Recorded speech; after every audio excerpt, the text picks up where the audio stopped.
These are the cows I'm looking at.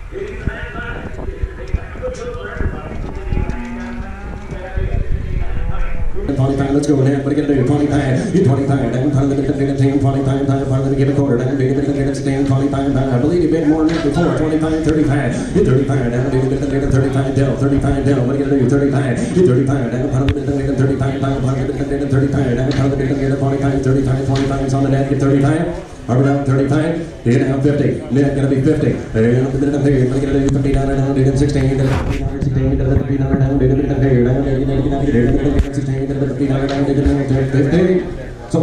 35. Alright guys, welcome back.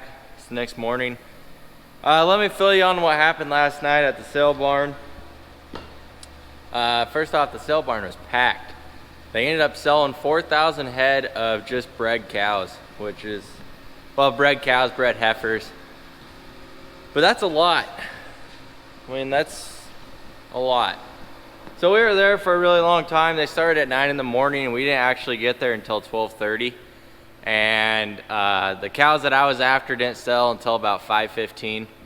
So we just kind of hung out and sat in the pickup in a while, sat inside, watched cows, walked around outside. It was really cool. They had where you could walk on top of the benches, or not benches, but walk on top of these bridges basically over the cow pens and look where you wanted to see your cows. And that was pretty cool because around here we don't have that option. So that was something different. It's really cool up there. But what ended up happening is the cows that I wanted came in there, and they came in a group of 20. And you can buy 5 or more cows. And I ended up getting 10 of them. They went for a little bit more than what I was anticipating. But everything at that sale went really high. And I know the prices are high on cattle right now. But one of the other reasons that they went so high is because the guy is really well known for his good genetics. They're AI'd to good bulls and just good quality, good frame on them, nice wide cows, long, big faced. So to me, it was worth spending a little bit of money on, extra money on a good set of cows, and instead of on the cheaper end, because basically when it comes down to cows, you get what you pay for. So with that being said, we did end up getting them. I ended up getting them. I got 10 of them. We drug the trailer down there, me and my dad, he went along. But we came back empty. The guy that I bought them from, which he brought me cows last winter for me to watch over the winter, but he offered to load them up. I don't know if he loaded in the middle of the night or waited till the next morning, and bring them to his house and feed them till the middle of this coming week. The snowstorm started last night for them. It's supposed to hit us tonight, and there's about a 2.5, 3 hour wait just to get them unloaded, or just to get them loaded. So I took him up on his offer. He's gonna bring them down, so that's not gonna be in this video. But that's how that went down at the sale barn. I will talk more about my decision and why I got those cows, and just all in general my cattle going forward in the next video when I get the cows. But on that note, today what we're doing is we're working in the shop. I know a lot of you guys want to see shop projects, and well, I'm just going to show you guys what I'm up to. So if you guys are longtime viewers, you know that I built this last year. It's a hay unroller. It mounts on the back of a 3-point. You stick peg-up axles because they're hardened so they don't bend, and you stick them through the center of the bale, and then you can lift it up with your 3-point. You can drive out to the field, cut your twine, set the bale down, and then drive, and it will unroll the big round bale in a really long stretch, allowing more cows to eat on the same bale. And the reason we do that is for winter feeding, snowstorms. Whenever the stalks are covered in so much snow or ice, we go out there at the bale, unroll it, they have something to eat. So what we're going to do is modify it to fit my new loader tractor. Well, not new, but new to me loader tractor. This was built for our big tractors and our loader tractor. So this is built for category 3 wide and tall. And my loader tractor, I think, is classified as category 2 is what they say, but It's the same width as a category, yeah, category 2. Sorry, confused. And so it's the narrower and the shorter version. But I made these extra large right here, so this will fit just fine for width wise. But I need to lower this bar about like 4 inches or so. I'd have to double check on my measurements, but it needs to be down here. Enough with the jibber jabber. So we're gonna modify this. What I'm gonna do is I'm gonna cut it off right here because I actually want to tilt this back like a little bit straighter. So that way the bale will lift higher off the ground because my 6410 is not real tall.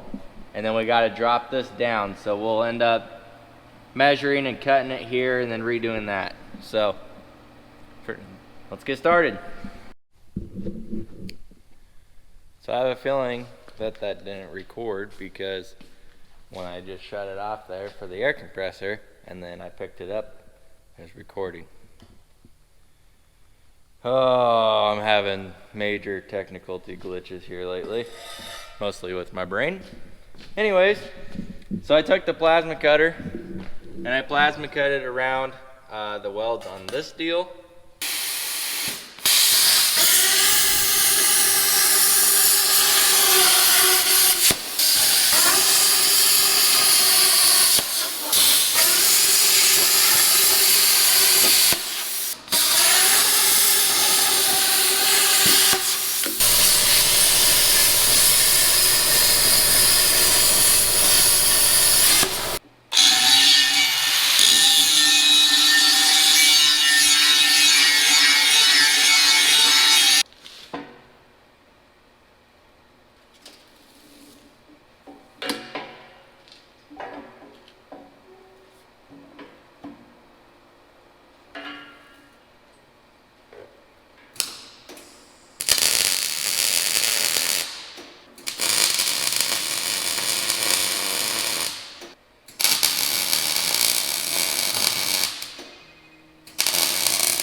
We got her done. We still got a little lean forward, but pretty well straight up and down, and that's what we want. So that's gonna really help. It's gonna tilt the back of the hay bale up. So like on my 6410, it doesn't lift real high anyways. And now it's gonna be higher in the air because we're able to tilt that forward. So that's gonna make a big difference. And it still goes low enough that we'll be able to unroll the whole bale. I'm not worried about that, but this project is done. Just gonna shut the door. I was letting it air out a little bit as I was welding, and head home and do some buck works before the end of the year because that's coming right up. We're supposed to get a lot of snow in the next day or so, so I guess we'll see if that happens for sure or not. If so, we're ready to go with the hay unroller.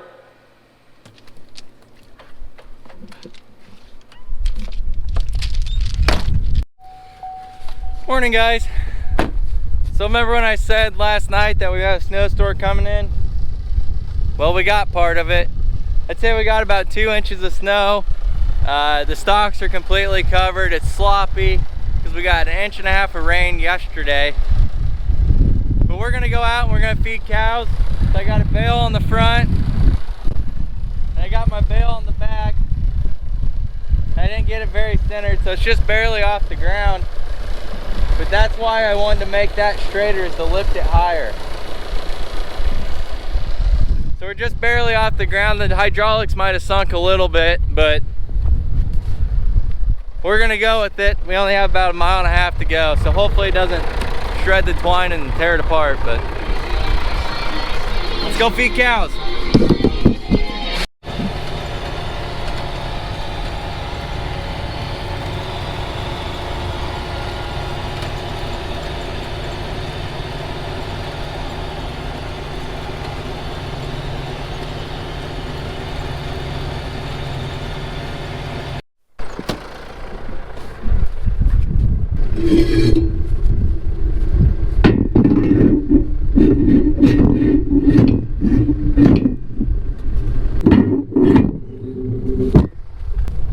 worst part is you got to push the axles in to the bale, but once you get them started, it's not all that bad. Other than I'm tired.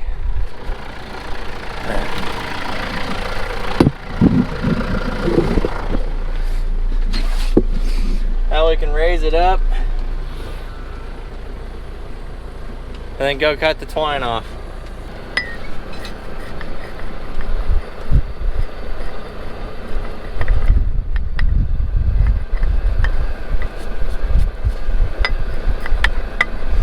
Got to make a spot for the GoPro.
So you can see how nice it unrolls, and that just allows more cows to eat off the same bale for only, because you're only going to feed them for a day. Unless this doesn't melt, then we'll feed them another one tomorrow. So it's a really good, efficient way to feed a lot of cows with one bale. I built this machine, or this unroller. They make a lot better ones that actually like hydraulically crimp it instead of having to push the spike through. But I really like this one. It was really cheap to make, and it works really good. It does its purpose. Chores are done, so I guess I'm gonna go home. I don't know what else to do. Not yet anyways. Might do a little coyote hunting later. That sounds like a good time. So